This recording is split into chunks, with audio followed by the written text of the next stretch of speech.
BNP রাষ্ট্র পরিচালনার দায়িত্ব পেলে শহীদদের প্রতি শ্রদ্ধা জানিয়ে দেশের বিভিন্ন স্থাপনা, সড়ক কিংবা গুরুত্বপূর্ণ প্রতিষ্ঠানের নামকরণের ইচ্ছে আমাদের আছে। গণ অভ্যুত্থানে যারা তাদের প্রিয় সন্তান হারিয়েছেন, বিজয়ের ঐতিহাসিক এই মুহূর্তে আমি সেই সব মায়েদের প্রতি বিনম্র শ্রদ্ধা জানাই। গত 15 বছরের ফ্যাসিবাদী শাসনকালে এভাবে অনেক সন্তান তাদের প্রিয়তম পিতা হারিয়েছেন, অনেক স্ত্রী হারিয়েছেন তাদের প্রিয়তম স্বামীকে। গুম, খুন, অপহরণ করে অসংখ্য মায়ের বুক খালি করে দেওয়া হয়েছে। আপনাদের সন্তান স্বজনদের শহীদী মৃত্যু আর ত্যাগ তিতিক্ষায় 5ই আগস্ট আরেকটি বিজয় দেখেছে বাংলাদেশ। শহীদ পরিবারের সম্মানিত সদস্যগণ, 24-এর গণ অভ্যুত্থানে আপনার প্রিয়জন দেশের জন্য, দেশের মানুষের জন্য, গণতন্ত্রের জন্য নিজের জীবন উৎসর্গ করেছেন। একজন শহীদ শুধু আপনার স্বজন নন, তিনি জাতির গৌরব, তিনি মুক্তিকামী মানুষের প্রেরণা।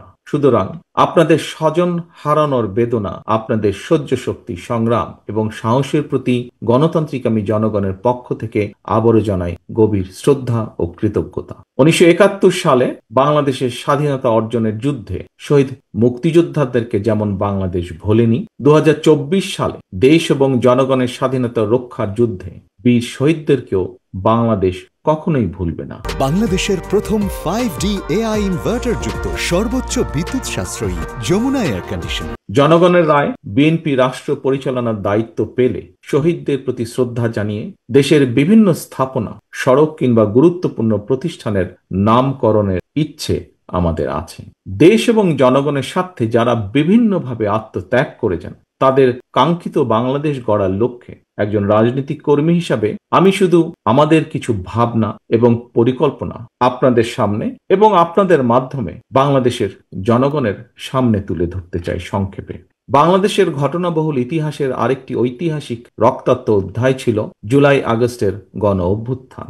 দীর্ঘ 1.5 দশকেরও বেশি সময় ধরে দেশ এবং জনগণের উপর চেপে বসা ফ্যাসিবাদ বিরোধী এই আন্দোলনে অসংখ্য মানুষ শহীদ হয়েছেন। গুম, খুন, অপহরণ, নির্যাতনের, নিপীড়নের হামলার শিকার হয়েছেন বহু মানুষ। ফ্যাসিবাদী শাসন শোষণে বিগত 1.5 দশকের গুম, খুন, অপহরণের তালিকা অনেক দীর্ঘ। শুধুমাত্র জুলাই আগস্ট আন্দোলনেই বিএনপির কমপক্ষে 422 জন সহ বিভিন্ন শ্রেণী পেশা মানুষ, ছাত্র জনতা, কৃষক, শ্রমিক, গার্মেন্টস কর্মী, নারী, শিশু এবং ফ্যাসিবাদ বিরোধী আন্দোলনে থাকা রাজপথের রাজনৈতিক দলগুলোর নেতাকর্মী সহ কমপক্ষে 1,500-এরও বেশি মানুষ শহীদ হয়েছেন। আহত হয়েছেন কমপক্ষে 30,000-এর মতন মানুষ। এর মধ্যে চোখ কিংবা হাত পা অঙ্গ প্রত্যঙ্গ হারিয়ে 1,000-এরও বেশি মানুষ চিরতরে অন্ধত্ব কিংবা পঙ্গুত্ব বরণ করেছেন। মাত্র 36 দিনেই 4 বছরের শিশু আব্দুল আহাদ, 6 বছরের শিশু রিয়া গোপ সহ কমপক্ষে 136 জনের বেশি শিশু শহীদ হয়েছেন। এমন নৃশংস বর্বরতা ছিল অকল্পনীয়। 71-এর স্বাধীন বাংলাদেশ, 75-এর 7ই নভেম্বরের আধিপত্য বিরোধী দাবেদার মুক্ত বাংলাদেশ, 90-এর স্বৈরাচার বিরোধী বাংলাদেশ এবং 2024-এর ফ্যাসিবাদ বিরোধী বাংলাদেশ। বাংলাদেশের ইতিহাসের প্রতিটি অধ্যায়ে এভাবেই শহীদ আবু সাইদ, ওয়াসিম, মুগ্ধের মতন হাজারো লাখো মানুষ অকাতরে জীবন দিয়েছেন, হতাহত হচ্ছেন আরো বহু।